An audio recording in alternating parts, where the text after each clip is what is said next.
This is Teachers Talk Radio, and you are listening live. Good evening, and welcome to the Friday Twilight Show with me, Claire Cannon. Thank you for joining me here on Teachers Talk Radio. This evening, exploring what options there are for redesigning the length of school terms and school holidays. And we will hear from one school leader who has already done just that and discuss the impact that these changes have had. This is Teachers Talk Radio, and you are listening live. Tune in live at ttradio.org, or to join in the conversation, download the Podbean app and search Teachers Talk Radio. Follow the hashtag TTRadio. Tune in, talk it out with Teachers Talk Radio. Thank you again for joining me this evening on the Friday Twilight Show. This evening, talking all things school year, the structure of the school year, why we have 6 terms in most cases, why the school holidays fall at sort of set times of year, but also why they can change. Thinking about the discussions around the length of the summer holiday, there's been quite a few in the press recently. 2022, there was some talk in Wales about reducing down to 4 weeks. And there's some schools that have actually already gone and done something very different. So I'm going to spend some time having a think about what the current structure is like, why we have it, a couple of examples from other places, and later in the show, I'm hoping to be joined by Warren from the Premier Academy in Bletchley.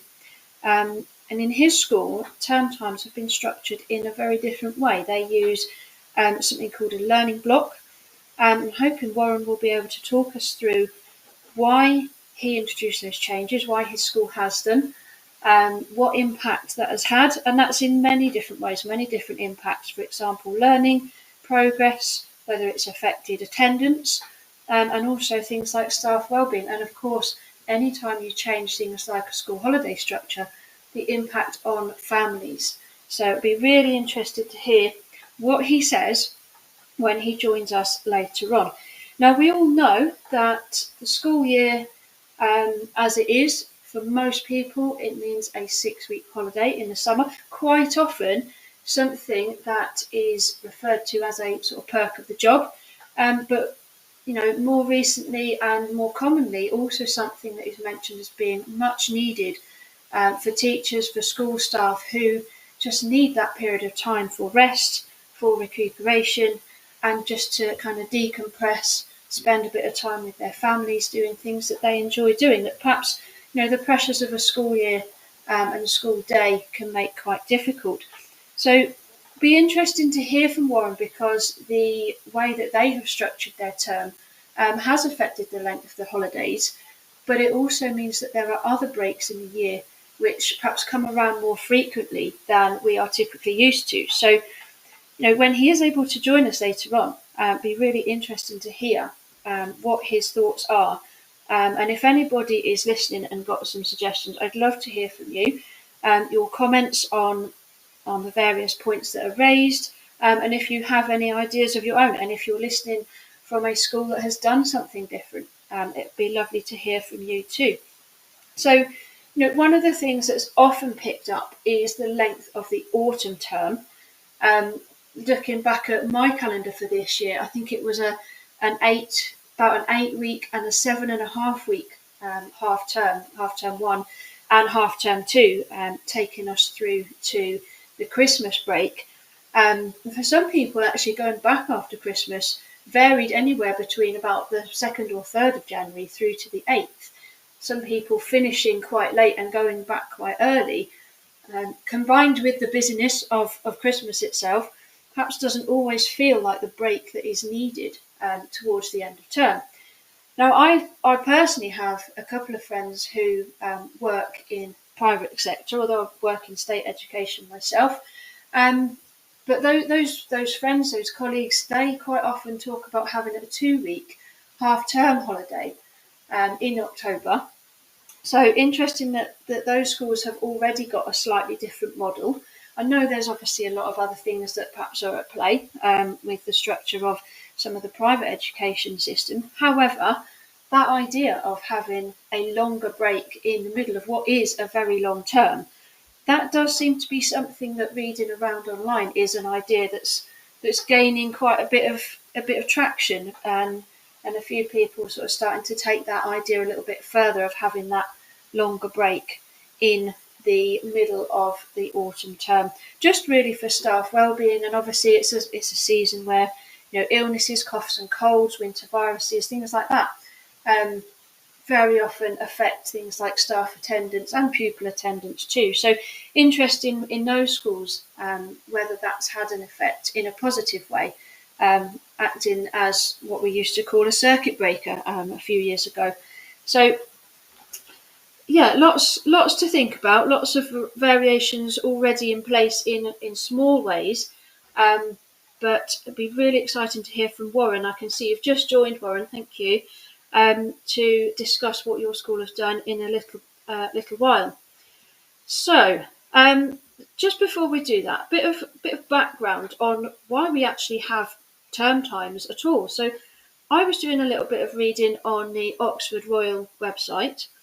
And it was quite interesting actually, because where did we even get this idea of term times and holidays from? I mean, clearly we can't just be at school for 190 days straight with no breaks and then have half the year off. But where did this kind of split come from? So I started looking back, and I ended up finding out that back in 1880, there was a law enacted. Now, this made it compulsory for children who were aged between 5 and 10, so roughly our sort of primary school age now. Those children aged 5 and 10 had to attend school. And this was introduced in the Elementary Education Act of 1880. And interestingly, there's actually some parallels with things today, because it also saw the introduction of what were called attendance officers. And for these people, it was their job to go round to the houses of children who hadn't turned up for school, and to find out where they were and what was going on, when they were going to be back. However, what was a particular challenge at the time was that it was hard for families who were on low incomes to comply with the law, because the income that they could gain from sending their children out to work was so valuable. So, in an attempt to combat this, employed children who were under the age of 13, so again, we have higher age thresholds now, but we have work permits and things like that some of you may have seen for your students. But employed children who at the time were under the age of 13 were obliged to have a certificate indicating that they'd reached a certain level of education, and there were penalties in place for anybody employing children who lacked this certificate and were under that age of 13. Now, again, age ranges have changed, but there's definitely some parallels there with whether it's SATs, whether it's 11 plus, or whether it's GCSEs. But there's an emphasis on getting to a certain level, a certain point in your education. Anyway, how did that get to term time? So in 1893, so about 13 years after the initial act, the school leaving age was raised from 10 to 11. It was also, interestingly, made compulsory for children who were blind and deaf to receive an education. So the introduction of the sort of rudimentary of special educational needs provision. After that, they introduced a school leaving age up to the age of 12. And then they said to be able to achieve the required certifications, pupils needed to attend for enough time in order to learn the content. So this idea of being in school for enough time was the initial basis for having an amount of time in school that's children must attend, that must be open, and also then that actually they couldn't do that in one block, but that they had to do, it was better to split that over some periods of time and have some breaks in between. So several education acts later, we get to the 1960s. Education by this point has been expanded. It's covering more and more age groups. Both genders are getting more access to education, particularly girls. And there were new standards coming in. So I mentioned already things like the 11 plus. So all of this was sort of adding to the level of expectation and increasing the amount that students were expected to do, and therefore staff as well. So the necessity, I can't speak this evening, for breaks became even more apparent. Now, a really popular idea, which I found out is somewhat an urban myth, is that the summer holidays, the 6-week summer holidays, um, was so described for children to be able to help out with the harvest on their farms. However, there's actually a little bit more history to it, I found out, which is quite interesting. And the original summer break came from a time when people were more actively involved in the church, mostly Christianity back then, and that there were holidays and festivals to be celebrated that were, quite a few of them in those summer months. And then this kind of idea of having the 6-week break kind of suited what happened over the next little while. So 18th century, we had the introduction of the Grand Tour. Then moving on, 19th century, people started to have more options to travel, things like going to the seaside, going on holiday. Obviously, the weather is generally better in the summer. And then in the 20th century, again, even more people taking holidays, and the introduction of statutory duties on employers to allow leave from work. Obviously, as time went on, international travel became more of an option. And all of those things, are better. We all know they're better when it's sunny, it's nice and warm. So this idea of having the 6-week summer break just made sense. And it's not until recently that it started to be challenged a little bit more. So that was just a little bit of background to sort of think about how we did come to get those summer holidays. And obviously we've come to accept them, and there are plenty of other arguments for keeping them. As I mentioned earlier on, well-being of teachers and recharging for teachers, school staff and pupils, all really important and really valid arguments. But there are some alternative models out there. So I'm just going to hear from our sponsors. We're going to have a short break to hear from them, and then we're going to come back and have a think a little bit more about some of the arguments around our current term time structure. This show is brought to you in partnership with John Catt Educational, publishing professional development books and resources to support great teaching and learning in schools around the world. Have you checked out their latest releases? Use the code JCTTR2324 for 20% off your order. Don't miss out. Visit johncattbookshop.com to explore their full range of titles and advance your own professional development today. Happy reading. Introducing Eton X from Eton College, a diverse range of quality online courses enabling young people to aspire and excel. Designed for self-study, these web-based courses empower your students with essential leadership, communication and academic skills for success at school and beyond. Our Study Skills course sharpens their learning abilities, while the AI Fundamentals course equips them with vital digital know-how in a fast-changing world. Other popular courses include verbal communication, critical thinking, writing skills, resilience, creative problem solving, and many more. Offer the Eton X curriculum in your school for free. Visit etonx.com to find out more. Okay, thank you for our sponsors there. Quite often we hear from them. I'm talking this evening about the structure of the school year and what it could look like if we changed how we, where we put our term times, the length of our term times and the length of our school holidays, whether there are some things that we could do that would help promote well-being of staff and students, but as well as support some of the issues that are really current around recruitment, retention of staff, and obviously attendance. That's something that's in the news again at the moment about the amount of time that is being lost or recorded as lost learning time. So if you do have any ideas, any thoughts, I'd love to hear from you. So please do text in. The more creative, the better, even if it feels like it's a little bit out there. It'd be great to hear from you.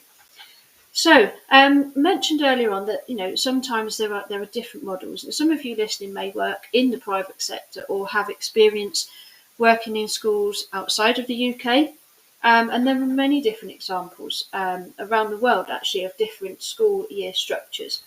I mentioned at the beginning that in Wales back in 2022 there was a consultation which was on shortening the summer holiday to 4 weeks. Now, this was quite a sort of provocative statement to have made, and it prompted quite an outpouring of reasons why people wanted to keep the 6 weeks. There was a big emphasis on staff and students needing a break to rest and recuperate from the intensity, really, of a school year.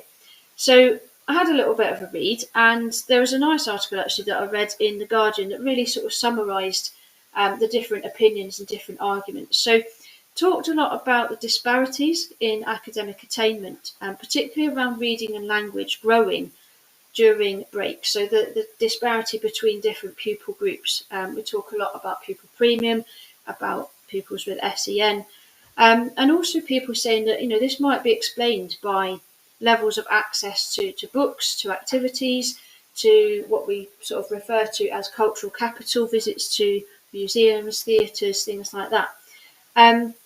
Very much sort of comments around the fact that these are all activities that help, broadly speaking, affluent pupils to grow, and those who are perhaps disadvantaged in some way to, have less opportunity to do so. However, there were also some people advocating against reducing summer holidays, saying it's not all about academic outcomes, thinking that actually there are pupils who progress through sports, through being outside, through being perhaps part of their community in other ways. So as I said, there's definitely arguments for keeping the 6 week break, predominantly focused around well-being. There was also an interesting remark made actually about play being important as time with your family, and that doesn't have to be anything special, doesn't have to be anything fancy, but just play as in getting a board game out, doing some drawing together, spending some time kicking a football around, whatever it is. And obviously, for the 6 week summer break, that is, as I said before, the best time of year, most likely anyway, for the weather in terms of being able to get outside. On the flip side of that, there is this loss of learning and the time taken to sort of catch that back up. As we said, the disproportionate adverse effect on certain groups of pupils. And there's also, another argument that's been sort of put forward in more recent times. I think it was Marcus Rashford and some of the sort of campaigns over the previous few years around lack of access to food. It's not just around missing out on being in education and being in a classroom, but actually the more holistic needs of some of our youngsters perhaps, do take a hit when they're away from school for a substantial period of time. There was a study in the US about some schools that changed the length of their holiday, actually made it shorter in the summer and used those weeks to break up the year elsewhere. But unfortunately for them, it didn't actually work as they'd expected and how they'd hoped, because they found that, obviously not everybody, but some staff left to go to other schools which had kept the longer holidays. And the argument was that was because they wanted the length of the break just because it was a nice length of time, but also if they'd got students themselves in other schools where the summer holidays differed, it made it quite challenging. And there was another example of a couple of schools that did a trial over in Bristol. They looked at changing the structure and shortening the holiday, putting it at slightly different times as well, because one of the things that we know can affect attendance, particularly just before a holiday, is when parents take a term time holiday because of the difference in price, by and large. So what happened in Bristol? The newspaper reported, this was in 2021, that the Bristol schools struggled to implement the change. Partly, as we said, families with children in two different schools. If only one has changed its year, it made it really difficult for them to take holidays, made it difficult with childcare costs, logistics, time off from their own work. So it actually, it wasn't something that was sustainable. The report did discuss that there was a positive feeling, although the actual trial hadn't worked, there was a positive feeling to changing to a 5-term year. However, it did note that if the government was serious about this change, that they people involved in the trial felt that every school would have to do it. Their comment actually, and this is a quote, was, "It's going to be mayhem if you've got 10,000 schools doing it and 10,000 schools not." So they really felt that for a new school year structure to be made to work, the government really need to have two key groups on side: the teachers and school staff, and also the parents. Now, interestingly, the education unions haven't ruled out supporting a change. And last month, the National Education Union actually said it was right to consider such ideas, especially in the wake of the pandemic. And they did actually get some input from sort of some specialists in education, social mobility, and just sort of some external people to have a look and provide their contributions too. And Lee Elliott Major, who is a professor of social mobility at Exeter University, said that actually having holidays at other points in the year could be something that would ease teacher fatigue. So yes, you'd lose the length of the summer holiday, maybe by a week or two, but by moving those holidays and having the breaks spread perhaps more strategically could actually combat some of the stress, some of the tiredness and exhaustion actually that some teachers report, particularly towards the end of those long terms. So, in summary, it does seem that there's an appetite to try something new. However, it's how do we make that work? And is there ever going to be a way that we could get all schools on board with a new structure? Because the feeling very much is that it needs to be everybody doing the same thing to make it work. So I'll be really, really interested to hear after the news from Warren Harrison, because his school has got already a very different structure, and they are the only school in their area that run that structure.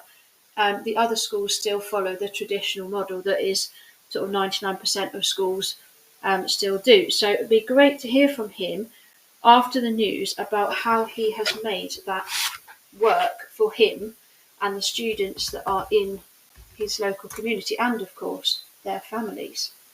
This show is brought to you in partnership with John Catt Educational, publishing professional development books and resources to support great teaching and learning in schools around the world. Have you checked out their latest releases? Use the code JCTTR2324 for 20% off your order. Don't miss out. Visit johncattbookshop.com to explore their full range of titles and advance your own professional development today. Happy reading. Introducing Eton X from Eton College, a diverse range of quality online courses enabling young people to aspire and excel. Designed for self-study, these web-based courses empower your students with essential leadership, communication and academic skills for success at school and beyond. Our Study Skills course sharpens their learning abilities, while the AI Fundamentals course equips them with vital digital know-how in a fast-changing world. Other popular courses include verbal communication, critical thinking, writing skills, resilience, creative problem solving, and many more. Offer the Eton X curriculum in your school for free. Visit etonx.com to find out more. This is Teachers Talk Radio, and this is Teachers Talk Radio News.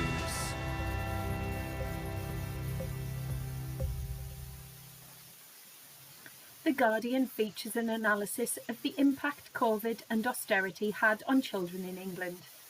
The article focuses on 4 key areas and contains some deeply concerning data. In terms of child poverty, 4.2 million children are in relative poverty, and young people experiencing destitution has tripled over the past 3 years. According to researchers, this means children facing such hardships may go without proper clothes or share a bed with a sibling, but it also means missing out on family outings and school trips. These children are also more likely to be affected by cuts to local amenities, including libraries, parks and youth clubs, further reducing life opportunities. Schools in early years have struggled since the pandemic. Issues with children not meeting developmental milestones in EYFS and poor attendance and deteriorating behaviours are affecting primary and secondary age pupils. This, alongside crumbling school buildings, recruitment and retention difficulties, and soaring demand for SEND services, continues to impact pupils, particularly the disadvantaged. Health is also having a huge impact on outcomes. Declining services means problems are storing up for the future, particularly in the field of mental health.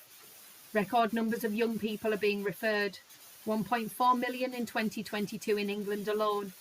In primary, 2 in 5 children in England leave primary school overweight, putting them at risk of diabetes, heart disease and other issues for later in life. Child protection concerns are also on the increase. In 2023, 83,840 children were looked after, a steady increase year on year from 64,460 in 2010. Teenagers are now the fastest growing group of looked after children, with limited services in place to support. In response to the bleak statistics, many have called for a national plan for childhood to transform the life chances of many described as the left behind. This term was used by the Association of Directors of Children's Services, and the organisation said it was the narrow view of government to focus on a recovery plan just for education, when they should have looked at a recovery plan for childhood, as this would have addressed wider well-being issues. The organisation also called for a Department for Children to coordinate policy across government areas, not just education. A government spokesperson responded to the issues raised by highlighting recent changes to childcare and an increase in educational standards. In Scotland, teachers have been speaking to BBC News about what they describe as rising pupil violence. In Aberdeen, staff say some fear for their safety and are scared to go to work. The council is being called upon by unions to intervene, but it says it's already trying to support staff and address the underlying causes of poor behaviour. The EIS union surveyed 800 members in Aberdeen, and almost half reported violent pupil behaviour in school every day, and more than a third said they had been physically assaulted. The problem is reported in both secondary and primary schools. The council said any misbehaviour was unacceptable, and that it was considering all feedback from staff, saying, "Everyone who visits and uses a school is entitled to a safe, peaceful, respectful environment." In another story from the BBC, this time from Bristol, the focus is on school children being failed as permanent exclusion rates rose. More than twice as many children in the city were permanently excluded last year compared to the past 2 years. There are now plans to offer early intervention in primary schools so serious issues can be resolved sooner. But some point to wider concerns which also need to be addressed if things are to change. Many media outlets have also reported on the new guidance on the use of mobile phones issued to schools in England. The guidance received mixed reviews, with some welcoming the clarity, whilst others described it as a non-policy for a non-issue. Many schools already have policies in place to deal with this. Education Secretary Gillian Keegan told BBC Breakfast the guidance aimed to offer consistency and that there is no place for mobile phones in our schools all the way through the school day. The government announcement comes shortly after Esther Jai, mother of murdered Brianna Jai, called for changes to the law to stop children accessing social media. There are currently no complete bans on mobile phones in schools in Wales, Scotland and Northern Ireland, where education decisions are devolved from the UK. Finally, the writer of BBC Three's comedy drama Borders gave an interview on education and opportunity in Code Switching. The show, about 5 black teens with scholarships to an elite boarding school, focuses on issues such as our access to opportunity and the reality of feeling out of place at times. Daniel Lawrence Taylor used some of his own experiences at university to write as well as speaking to friends who attended private schools. He says code switching, changing accent, tone of voice and mannerisms depending on where or who a person may be with, was an important thing to highlight, as many black people feel they have to code switch when entering majority white spaces. Taylor also says he wanted to show that whilst there may be benefits to attending academic institutions like the one in the show, there are challenges too, including making sure the environment is safe enough for those from different backgrounds to really take advantage and use the opportunity to its fullest. This has been your Teachers Talk Radio News with Joe Fox. Okay, so this is the Friday Twilight Show. I'm Claire, and I can see, thank you, Warren, because I know there's been a few little technical issues, but I can see you are here. I think I can hear you as well. So I'd really like to welcome Warren, who's kindly joined me this evening, to talk all about how his school have completely changed the structure of the school year, and how they've managed to maintain this, because I know other schools in their local area still follow the more traditional model. Warren, I hope we can hear a little bit from you as well about the impact that the changes have had on things like staff well-being, attainment of pupils, and how you manage sort of the perhaps challenges and questions from parents back when that was introduced. But if you could start by sharing a little bit about you and your role and the background in the school, that'd be lovely.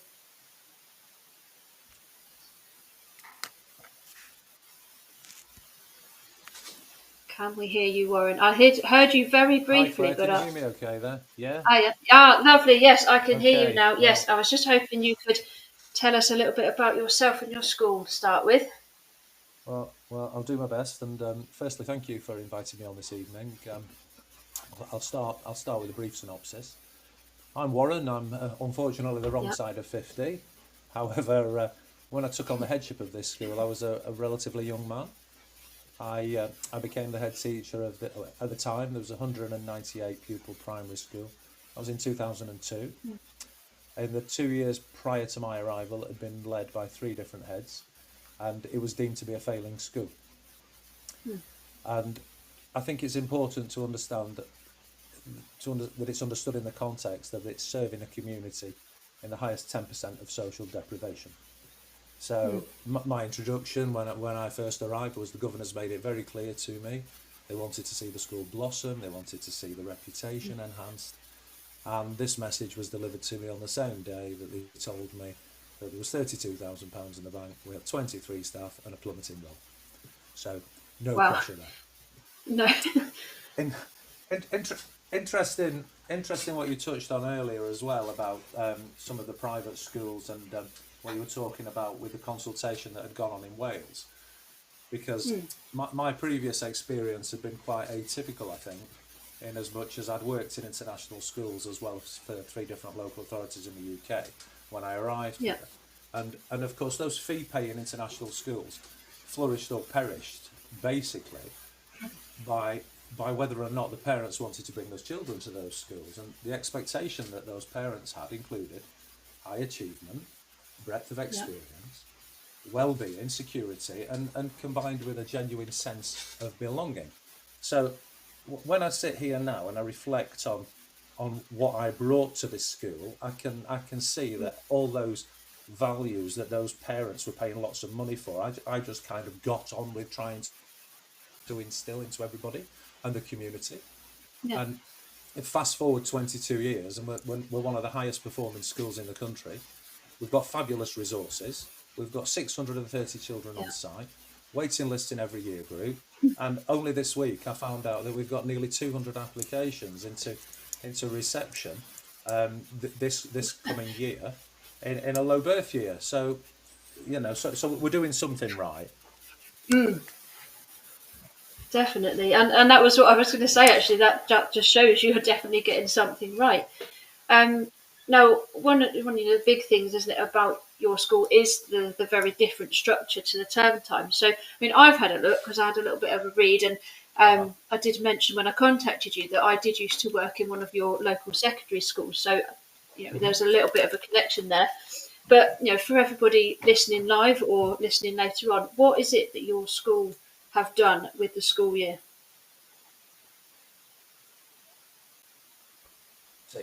6 different half terms throughout the year. We have 9 short terms, more or less of equal length, and we call them learning blocks.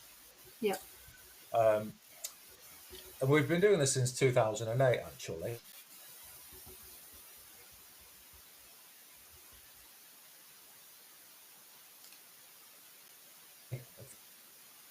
Can you hear me okay? Oh, I dropped you just for a minute then, but then you came back in. So I heard you say you'd had 9 learning blocks and you brought them in 2008. That's right. Nine learning blocks of similar lengths, which we think works better for the outcomes wise for children, for parents. Yeah. But it's multifaceted, this though, because we combine it with another slightly out of kilter strategy that we do. We promote all our children in June. So you meet. We have a 2-week break at the end of May, last week in May, first week in June, and then all our children are promoted. When I cast my mind back to my days at primary school, I remember that second half term in the summer being a wind down, playing cricket with the teachers, trying to bowl them out whilst the teachers are trying to slog you out of the field. And then I remember sitting in the classroom and we'd have a test match on a black and white telly in the corner. So that wind down that used to happen, we don't do that here. What we try and do is we try and put the foot on the gas for that last half term. Yeah. The children have met their teacher, who they will have in September. They've had 6 weeks with them. Yeah. And so any anxiety that child might have over the summer holidays is taken away, really. And I've never really understood how we can have one half term 8 weeks long, and then we can have another half term, which we've got at the moment, 4 weeks, 4 days. Yeah. Especially with the run up to Christmas, when you think about viruses and ailments, they run rife up to Christmas. Reception children are just adjusting to the demands of a full school day. So it just seemed to make sense. So in the traditional autumn term, what we have is we have a week at the end of September, and then we have a week in November, and it works brilliantly for us. Attendance wise, we've gone from 92% to 96%. Those fire breaks give everybody a rest. They give the teachers a rest. They give the kids a rest, and of course, in an area of deprivation like ours, it allows the parents the opportunity and the affordability, more than anything else, to be able to take those children away on a family holiday, be it in the UK or getting on a plane, or and it just allows them to do it at a fraction of the price that they'd have to pay during the summer. Yeah, and I think it makes so much sense. And hearing you talk about it, I'm just thinking, why on earth is everyone else not doing this already?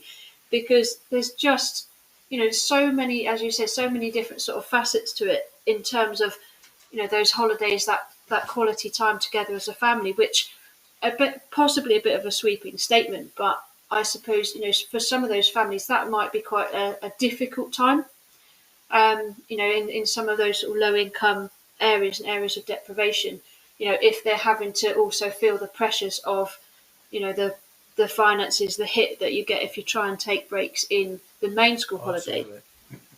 Absolutely. I mean, flights are cheaper for one, but also some data that was published last week makes us the most ethnically diverse school in this local authority as well. So as you can imagine, we are inundated for requests for overseas trips, whether it's to visit family or for funerals and things that just happen. And because we take our holidays, they're not all out of kilter, but about half of them are. It does mean that those people can go and visit overseas families once again at a fraction of the price.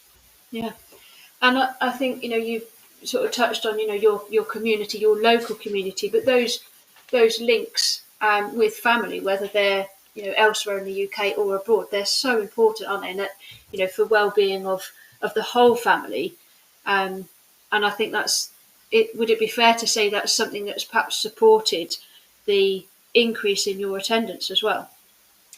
Quite likely, because the parents report that they welcome spending quality time with the children who are in different phases of education, and therefore with different needs. So many of them welcome the regular shorter separate breaks, allows them to focus their attention on all of the children more equitably. I'd also say that I did some data crunching before I've come on this evening to to look at how many of our children have siblings in secondary schools, because I imagine that one of the arguments against this is that families are forced not to have the same holidays, and it's about 20% of our children attend Milton Keynes schools. There's more than that in secondary school, but because of the unique nature of Milton Keynes bordering 3 other authorities, lots of the siblings go out of Milton Keynes for their education. And whilst it wasn't relevant in 2008, I think it is quite relevant now that our secondary school that we feed into, even though we do feed into about 17 or 18 different ones, has changed its holidays as well. So it now has a 2-week half term in October, November. Okay.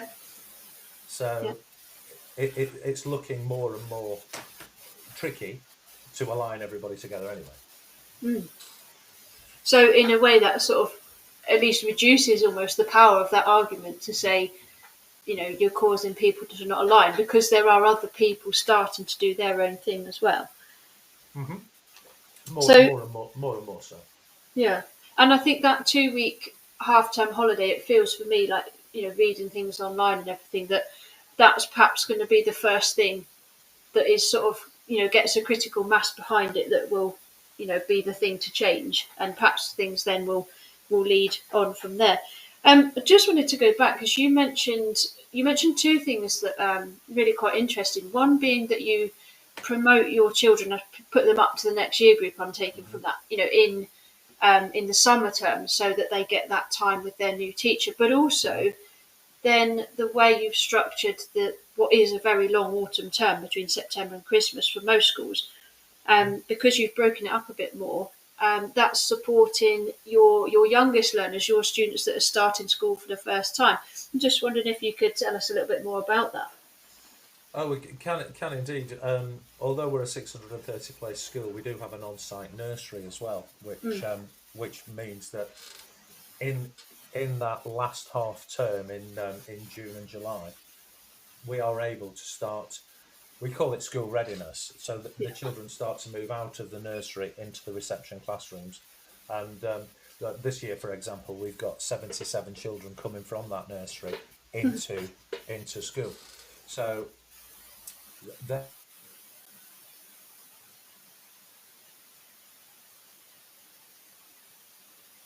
I'm hoping we get Warren back in a minute. I know lots of schools don't phase their reception children in the first week in September. And of course, the longer children are in school, the more opportunity to learn and the better they'll do. So attendance really is a key issue here. For a primary school located where we are geographically, in the UK, to have 96% attendance is a fantastic achievement. I think any school would be proud to say that's where they're at in terms of attendance, wouldn't they? Particularly now, and given your sort of locality, that's incredible. So obviously the structure has worked in terms of, that need for getting children in school. The school readiness bit sounds brilliant. But what about the other adults? What about the staff? How do they feel about it? Well, like I said about allowing the parents the opportunity to take the children away for a fraction of the price, the staff also benefit from this. We don't prosecute parents in the way that I know that some schools do, because lots of parents take children out during term time. And everybody knows when they come to work here, so when we recruit a new member of staff, they know that our holidays are different. And by and large, what many of them do if they've got young children is they'll bring the children to this school. I did with mine, and my head of education, she did with her too. Yeah. So that worked well for the family as well. And I think that says a lot, doesn't it, when you've got staff that want to have their own children in that school. That's such a big sort of tick in the box, isn't it, for the school doing the right thing? It really is. Now, you've mentioned obviously parents and things like them being able to take holidays, but just going back to when you first sort of were introducing this idea, how did you sort of go about sharing that in a way that meant the parents kind of understood it, that they bought into what you were trying to do, and did you get any resistance to it? We had a vote. We had a consultation, and we had a vote. And Yeah. a bit. We use first names here as well. Everybody's known by the first name. We did exactly the same kind of process when we introduced that, and we were inundated with support for it. Basically, Yeah. we said we'd give it a go, and if it worked, we'd continue with it, and if it didn't work, then we wouldn't. And we ran with it for 2 years, and the feedback was tremendous.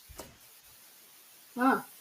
And is that then how you've sort of used it? Used that as a catalyst almost to sort of keep the system going. And whereas I touched on earlier on some schools in Bristol that had tried to do something not dissimilar actually, because they'd gone for the 5 terms and shorter terms, breaking it up, structuring the holidays differently. But it failed because of the issues around matching up with other schools. So in terms of making it sustainable and keeping it going in the long term, is that what is it that's working for you? Well, I think it's a selling point of the school. It's Yeah. I'm not attributing our success just down to having 9 learning blocks. It's about rigor. It's about focus. Yeah. But it's about being innovative and looking for ways to improve things for everybody. And as I said, we've got a low birth year. The schools, none of the schools locally are full, and we've got nearly 200 applications coming this year for our 90 places in reception. So it's phenomenal, really. And I was going to ask you actually, because you mentioned that 200 application for places earlier on, but you hadn't mentioned how many places were actually available. So you've essentially got sort of over 2 children trying to get in for every 1 place that you've got, haven't you? Which is absolutely, and we've got a very small catchment area as well, so we're quite proud of the success that we've had. Yeah. Interestingly, though, if you've got a moment, is of course. This is nothing. I know this is new in this current era, but going back in time, I grew up in Blackburn, which is an old Lancashire mill town, and with Blackburn, Burnley, and Bolton had staggered summer holidays, even when I was a kid, because travel agents back then were getting overawed with everybody being at the same time. Everybody trying to go on holiday at the same time. So they staggered. So Burnley broke up 2 weeks before Blackburn, and Blackburn broke up 2 weeks before Bolton, which seemed logical, but doesn't happen anymore. That's interesting that it sort of went the other way. If they had that system and it went the other way, and I don't know if you know, but that's made me curious now as to why they took that away. But there we go. It'll be down to centralising power, no doubt. Yeah. On that note, actually, how have you had any sort of challenge or comments? Whether that's local authority, and not that we do things or don't do things for Ofsted, but obviously they are a people to factor into what we do. I don't know if they've sort of shared any of their thoughts on it at all. No, they haven't. We once had an Ofsted inspector turn up when we were on holiday. well, they came back a couple of weeks later. Kind of gave us the heads up that they were on the way. Yeah, so that's the best time to see them, isn't it, when you're on holiday? Yeah.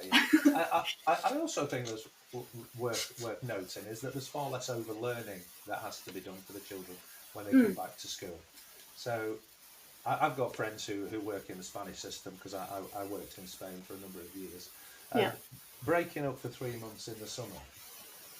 I found this, and my colleagues at the time found this, that the first month back you would just be reteaching stuff that you'd already done in the previous year. Yeah. So having more frequent, shorter breaks, there's a lot less overlearning needs to take place. And that actually ties into some of the bits I was finding out, and it makes sense, and whether that's anecdotal evidence or whether it's sort of more rigorous scientific data around the amount of learning that is lost, or at least partly forgotten, and like you say, you have to repeat when you come back. And it was interesting actually, you touched on school readiness and you were thinking about your youngest students. I'm just wondering if we were to, expand this model out to the secondary schools, would it be something then that you could use that kind of move them up before the summer holiday to actually facilitate that transition process into secondary school? Well, I think you probably could because we all know that testing in secondary schools takes place in May, June. And then what happens to the children? When they leave in year 11, they have this enormously long summer break. Yeah. And then, my personal experience of secondary school was similar to the one I described at primary school. You do your exams and then you just relax for the last few weeks of the term. And it shouldn't be like that. It shouldn't be like that. So our year sixes, once they've done the SATs, they have a 2-week holiday, they come back and we start them on the year 7 curriculum, which gives them a head start for when they go into secondary school.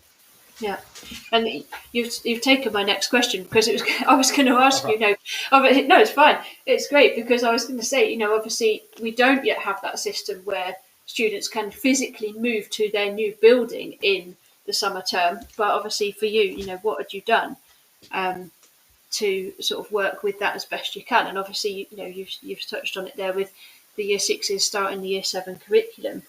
Mm-hmm. Do the year sixes, what do they say about that? Particularly if, they've got friends perhaps in other primary schools that are going off on, residential trips or, perhaps, as you said earlier, taking their foot off the gas. Do they ever comment on that or do they not really mind? Well, I don't suppose they know any different because they're here, but they go on a residential trip, many of them. We have a residential trip in the summertime. And they put on a show for the parents, and a lot of the work is we've got a theatre here, which was funded by virtue of us being one of the first academic of virtues, which is where the name the Premier Academy comes from. Okay. Yeah, so that show goes out. We have a policy in school that every child performs on stage every year in front of parents. So it's a heck of an undertaking, but I think it's very worthwhile. Yeah, and it's really lovely to hear. Your school, no school works just because of the way that it has its term time structure, everything else. But obviously, how you've linked that in with everything else that you're doing, it just sounds really lovely for the students that they're getting so many opportunities, but they're also getting the time, perhaps, to have those breaks, which I suppose in a way is a sort of form of being able to consolidate what they've done and be fresh and come back and build on that. And as you said, without having to do a lot of that, repeat teaching of something they've done before.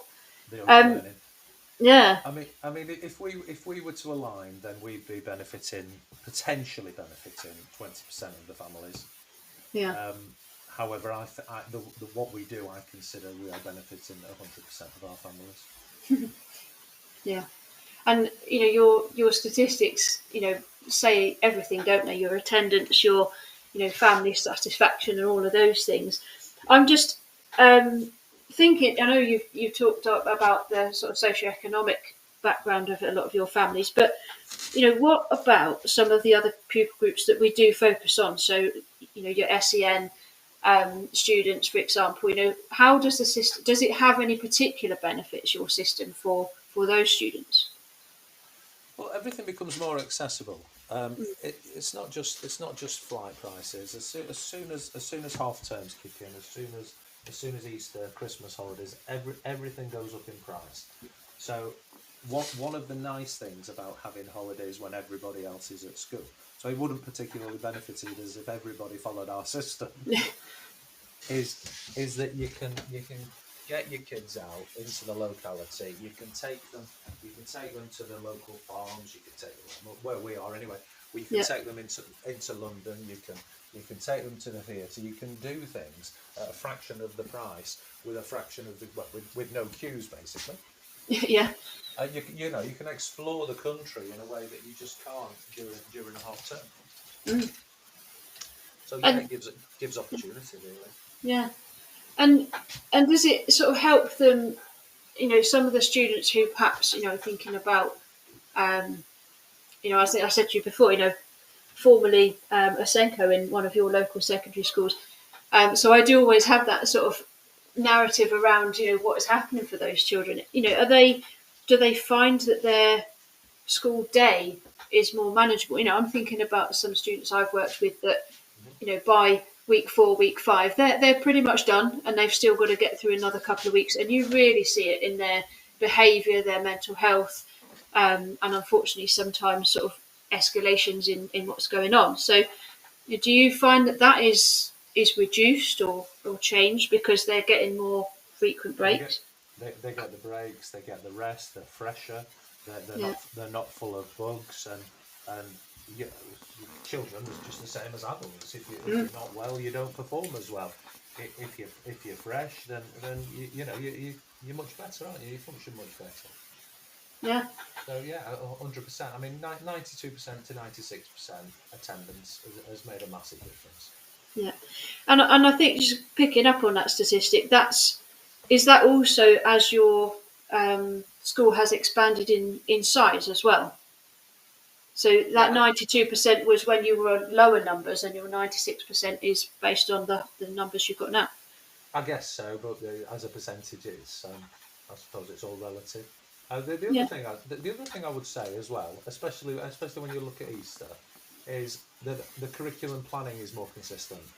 Mm-hmm. So we because we know all our half terms are 5 weeks long, we don't need to adapt to fit in with varying term lengths. Yeah.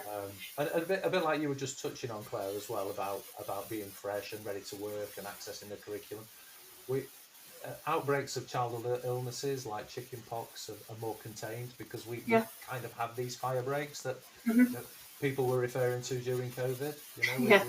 I think we dealt with COVID really well. We sent very few children home. Yeah. Yeah, and again, that's really good, isn't it? And especially in communities, where they were saying that, some of the communities that perhaps were, the lower income were, again, disproportionately affected by things like COVID. So the fact that you were able to keep your children in school is massive, isn't it? Absolutely. I think we sent 13 children home during the whole time. Wow. And I know some schools were sending year groups home. Yes, so you're sending that home like en masse, 13 en masse, not just over the whole of the time. Yeah, that was it. Yeah.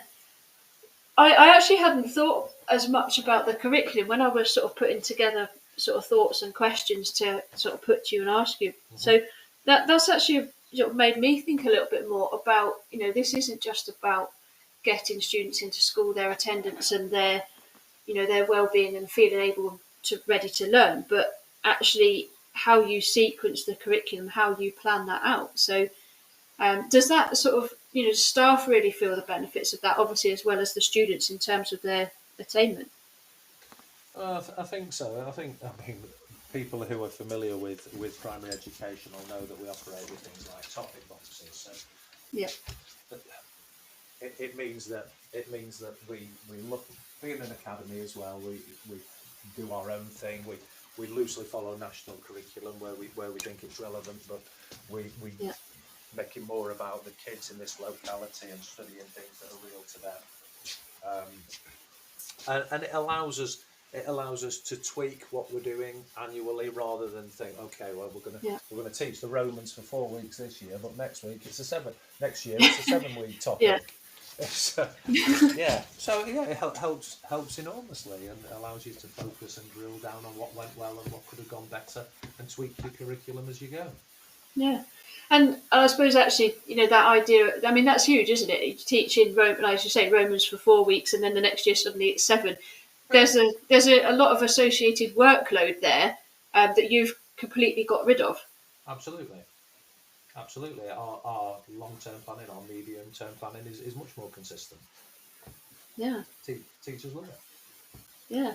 It sounds great, and I could carry on talking to you for a lot longer, but I'm mindful of your time, and you've been very generous coming to join me on a Friday evening at the end of a busy week, regardless of your holiday structure. A school week's always a busy week, isn't it? So I just wanted to say a very big thank you to you, and just, one last thing, if there was anything you would sort of share with other schools that are considering changing their structure, what would it be? What would you say to them? Well, I would say if you want a conversation around it, then get in touch. I'm more than happy to meet up or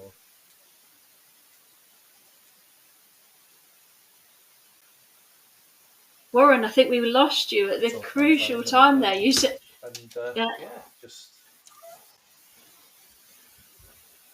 That's amazing. That's a very kind offer. So thank you for that. We did just lose you there, and you said about people getting in touch with you. So um, I will just repeat that you made that offer because that is very kind, very generous of you to do so.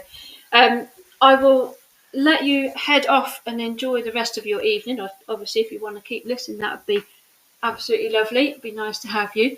And thank you so much because it has been, a pleasure talking to you, and okay. I really can't sort hear of you eye now, opening so actually I'm going to say to hear goodbye. what your school's doing. All Thanks, right Claire. then. Thank you, If Warren. you It's can been hear me, lovely I've to lost talk to you. you. Okay, thanks now. Take care. Bye-bye. Thanks, Warren. Bye. Bye. Bye. Okay, another thank you to Warren there for joining us this evening. Really lovely to hear from him about the amazing things that he's doing at his school, not just about the structure of his school year, but things like the interactions between staff and students, the changes to sort of how they refer to one another, and the massive effect that what he's doing has had on things like the attendance. I mean, 92% to 96. Any school would be proud of that increase, and especially in the area that he is working in, that is absolutely immense. So, Warren, thank you again. It's been really, really good to hear from you. Now, I just want to tie in to some of the things that Warren has picked up on there. So, one of his key themes was around that lost learning, the need to repeat things, over learning when students have had substantial time away from school. And I did find some research in the BMC Public Health Journal from 2022 that sort of looked into this in a sort of scientific way rather than, the sort of qualitative anecdotal evidence obviously we can get from hearing from our schools. What they did was they used some SDQs and some verbal reasoning tests, and they spoke to some students at various ages. They were 7, 11, and 14. What they found was that the sort of scores that were around borderline touching on to sort of concerns in terms of the SDQs, particularly for those aged 7 and 14, but not 11, they worsened after the summer holidays.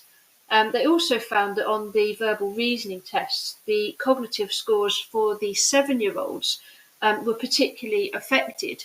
One of the suggestions was that the 6 weeks as a proportion of your life when you are 7 is greater than the proportion of your life when you are perhaps older, 11 or 14.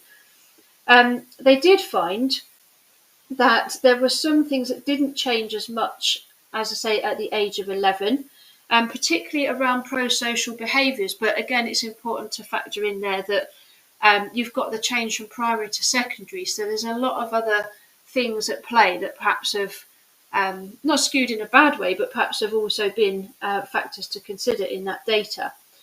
The thing that they did find was quite a concern was around the worsening mental health, not just of the students, but actually of their families.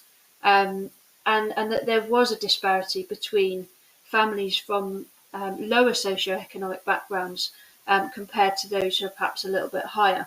And we know, and as Warren has said, we know that students need to feel well, they need to feel happy, they need to feel safe in order to learn. So it was, a real sort of concern to see that there were these impacts and that they'd actually, been able to measure them sort of rigorously using these questionnaires. So, absolutely ties in with some of those points that Warren has picked up on in such a lovely way. And we do also have that need to support our staff. And as I said to Warren towards the end, I hadn't thought about the impact of the consistent length of terms on actually the curriculum planning. So I'm going off my little script a bit here, but I thought that was such a good point, and such an important point, because we know that workload, that feeling stressed, feeling tired is a massive reason for staff leaving the profession at the moment. And what a way to really reduce the workload actually is to have fixed term times, because that idea of teaching the Romans or teaching anything for 4 weeks in one term, one school year, but then teaching it for 7 weeks the next year, just because Easter happens to fall at a different time, or you've gone back at a slightly different time in the summer, from the summer. That's huge, and we do so much in schools to try and support the well-being of staff, but actually that's taking a much more sort of bigger picture, strategic look at it. So really, really interesting point, and thank you, Warren, for raising that, because that's really, really made me think this evening about perhaps how, I work in a school, whilst we're perhaps not in a position to completely change our structure at the moment, there's definitely some takeaways for me there. So thank you for that. And burnout, exhaustion, all of those feelings, they are cited so often, and actually we need our staff to feel energized, to feel ready to take on new challenges, and perhaps to take risks with implementing new ideas, with trying new teaching techniques, but also to have that feeling of wanting to actually do it in the first place. If you're tired, you're not going to want to do it. And I love the fact that you talked, Warren, about your all your children get the opportunity to get up on stage in a year. I don't know many other schools who offer that at all.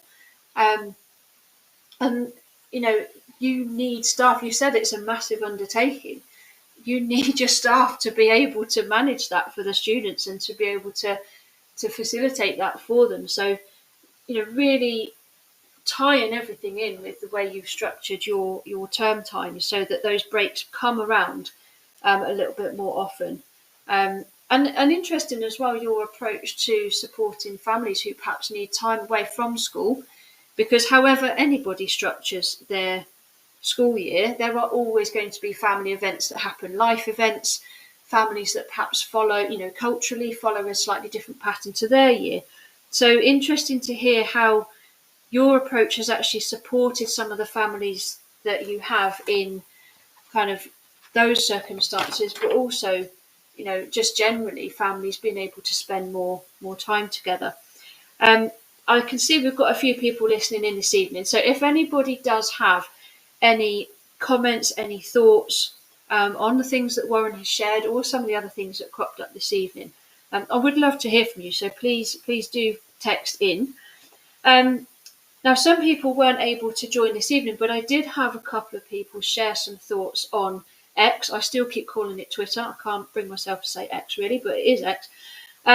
So one was from Alex Barons. Now, Alex didn't quite go as far as changing the whole year. However, did suggest that the change they would make would be to fix the spring break in early April, and that was around keeping a consistent term length. They said they would like the summer holidays to stay as they are, because they felt it was a key recharge point for the kids, as they said, the kids and the staff. They also mentioned actually that it would be better for planning learning, but their thought was around saving a rush on planning, and I think that was around, if a topic is longer than the half term, or it doesn't quite fit in, that you then have that kind of mismatch between, do you try and squeeze it into the time you've got, or do you try and stretch it out and make it last a little bit longer when perhaps it wasn't designed to do so. So, there are some connections there actually, as I'm talking it through and I'm thinking about it as I go, some connections with what Warren did pick up on in terms of the curriculum planning. I had a short note also from someone whose X handle is at Mr. Reed, who said that no terms should be longer than 6 weeks. Mr. Reed didn't go into any sort of other kind of structure as such, but just to say that, that 6 week feels doable. And perhaps the impact of that would be that the summer became 4 weeks rather than 6, and then you could perhaps extend some of the other breaks throughout the year. So it was really interesting to hear people's different thoughts, and there's definitely, as I mentioned earlier, definitely a sort of trend towards half terms, particularly becoming 2 weeks, and especially that one in the long autumn term. So I started then to think, this is now, we've got schools that have already made these changes, made them work, made them sustainable. I was actually just picking up on that Warren said where he grew up, they actually had staggered holidays around the 3 towns where he lived, but that's since gone. So it'd be interesting to see if anywhere sort of reverts back to how it used to be. But I started thinking about, where do we take this next? Where does it go in the future? We know there are lots of students who do struggle to access school for one reason or another. We know that during the pandemic, we had students working online, live lessons, connecting from home. So what if we started looking at blended learning, a hybrid model where students, they don't have to access the school itself all of the time, and bring that sort of alongside a different structure to the school year. If we didn't need students to be in the building and potentially therefore staff, what would that look like? If anyone listening's got thoughts on that, it'd be great to hear what you think. And that sort of came from me starting to think about, comments I hear from staff that, some schools are starting to allocate blocked PPA, and that staff can take that block of PPA at home.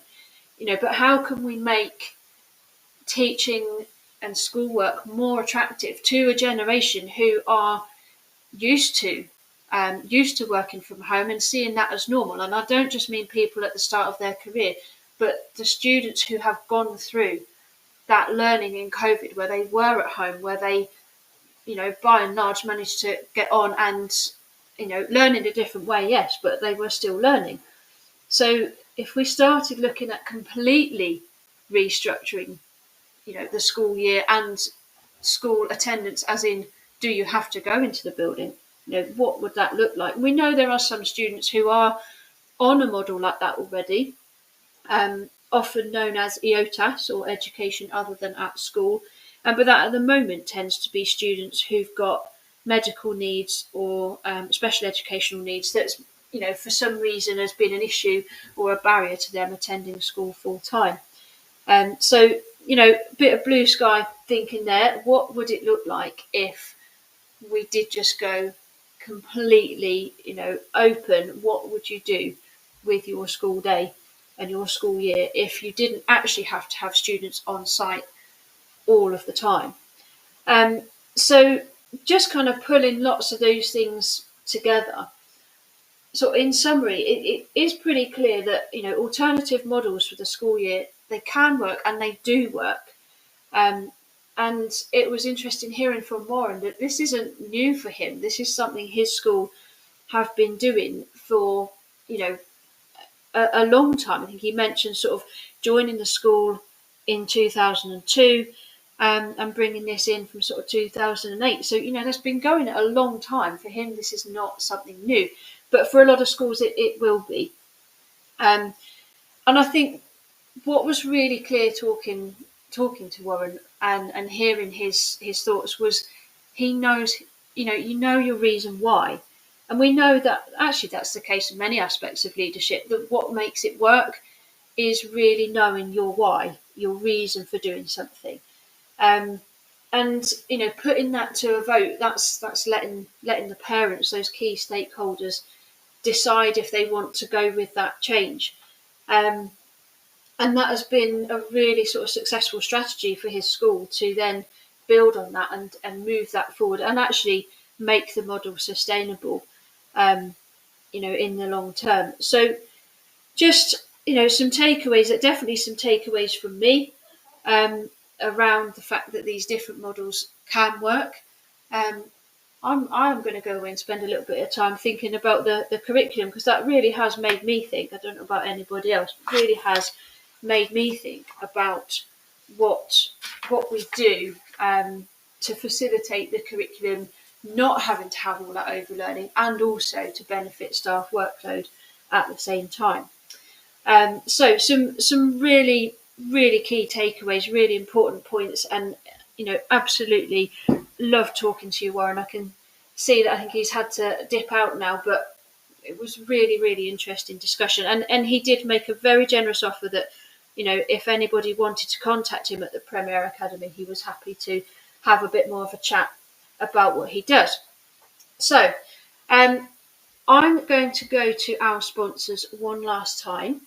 And then I'm going to move on a little bit just before I finish up the show with something slightly different. This show is brought to you in partnership with John Catt Educational, publishing professional development books and resources to support great teaching and learning in schools around the world. Have you checked out their latest releases? Use the code JCTTR2324 for 20% off your order. Don't miss out. Visit johncattbookshop.com to explore their full range of titles and advance your own professional development today. Happy reading. Introducing Eton X from Eton College, a diverse range of quality online courses enabling young people to aspire and excel. Designed for self-study, these web-based courses empower your students with essential leadership, communication and academic skills for success at school and beyond. Our Study Skills course sharpens their learning abilities, while the AI Fundamentals course equips them with vital digital know-how in a fast-changing world. Other popular courses include verbal communication, critical thinking, writing skills, resilience, creative problem solving, and many more. Offer the Eton X curriculum in your school for free. Visit etonx.com to find out more. Okay, so as always, good to hear from our sponsors, and thank you to them for their continuing support of our work here at Teachers Talk Radio. As I say, it was lovely to hear from Warren earlier on, and I just want to thank him one last time. Before I sort of move on and do my sort of well-being word for the weekend, which has become my little regular feature at the end of a show on a Friday night. So I'm sort of picking up on the ideas we've talked about, doing something very different. I think I did use the phrase blue sky thinking earlier on. So my word for this week is creativity. It's something that for a long time I didn't think I particularly had or enjoyed. I suppose I had that sort of stereotypical association with creativity being to do with art. I can just about draw a stick man, but anything other than that, I was a little bit stuck. But then, sort of more recently, thinking about actually creativity is so much more than that. And I'm just wondering, what is there this weekend that you can do which is creative? It doesn't have to be something that even takes that long. Again, being perhaps a sweeping statement, people associate drawing and painting with perhaps things that might take a long time. But it doesn't have to be. It could be anything that you decide to have a go at, and it doesn't matter. Something that's been, it might sound obvious, but been a real sort of revelation almost to me was that it doesn't matter if it's not perfect. It doesn't matter if it's not ready to go on show, or you wouldn't even let your best friend see it. But if you've had fun doing it and it's given you a bit of a creative outlet, then that's what it's all about. So as I say, it doesn't just have to be arts and crafts. It could be writing, could be playing an instrument, perhaps a tune that you haven't played before, or picking up the instrument that you've learned at school and perhaps hasn't come out of its case for a while. But it can also be a really reflective process. Creativity can be a really reflective thing. What if you took some time, I'm just asking you now to think about this, what if you took some time to consider something that you took as the norm, that you accepted as the norm? Again, this is my little tie-in back to the school year structure. We accept that as the norm. But if we start looking at things we do accept as norms and really challenge them, let your imagination run wild. What could you come up with if you had no parameters, if there were no restrictions on what you could come up with? Nothing to do with money, nothing to do with time, nothing to do with resources or space, people. Like being a child again. When they draw something or when they tell you a story and it's completely wacky to us as adults, it's completely wacky. But what if we did that? What if we just let ourselves dream and let ourselves be free, to create whatever it is that it is? It's something that, when I've kind of allowed myself to go into that space, it's been really refreshing actually. And if you're challenging your own thoughts, no one even has to know. You could be having a lie-in on a Saturday morning and no one has to know what you're doing. You don't even have to tell anyone. And I am just going to pick up on the subject of sort of writing within creativity, because it's also something that students, from quite a young age, they kind of pick up this idea, like I did, that being creative is something that you have if you're good at drawing. Now, I work in an alternative provision, so we have a lot of students who, they've struggled. Their mainstream has not worked for them. They quite often have, socioeconomic barriers, that they also have mental health challenges. Some of them struggle with self-esteem. And for them to take risks, for them to show anything about themselves can be a massive challenge. And I was really, really struck this week by the writing of a Year 9 pupil who was given, the class were given the task of thinking about mental health, thinking about what that means to them. And I have actually put a screenshot of their work on our school's X page, Twitter page, as I keep calling it. But I am just going to read it out because I was really, really struck by what they managed to produce when they realised that they too could be creative. So their short poem is called The Cracks. It goes like this. As people walk by, they look so happy. I laugh, I chill, I smile, but they don't see me hide in the walls, trying to blend in, falling in the cracks. No one hears my screams for help. No. They walk by, smile, laugh, and walk along the path, not falling in. I don't belong with them, as I'm falling down even further. They're watching and walking. I smile, I laugh, I hide in the walls. No one hears my screams anymore. No. Now, I would just say that student is not someone who is at risk. I don't want anybody to be concerned, but that was their, when they were allowed to be free, when they realised that a poem doesn't have to rhyme, that was their creativity really, really coming through. And I just wanted to share that because I thought it was an amazing piece of work from someone who, I do know has struggled in a lot of ways. And to take that risk of being creative was huge for them. So, as I say, creativity is my well-being word for the weekend. It's been touched on actually by some of our other hosts, one being Maxine Coaching, who's talked about rest linked to creativity. Creativity is an effective form of rest. And she's not the only person to have mentioned it in her show. And actually, on that note, it would be lovely if you were able to have a look at the topics that our other hosts are covering in the next week. And again, certainly actually some creative thinking there in terms of the different topics that are going to be covered. So that's my little thought I'm going to leave with you with this evening. What is it that you can do to be creative? I hope you enjoy that little process. And if anybody does want to share what they come up with, their creative thoughts, I'd love to hear from you. Thank you very much for joining me this evening. Once again, thank you to Warren for his fabulous contributions about his school. I hope you all have a lovely weekend. You've been listening to Teachers Talk Radio. Tune in live and listen back at ttradio.org. We look forward to hearing from you next time on Teachers Talk Radio.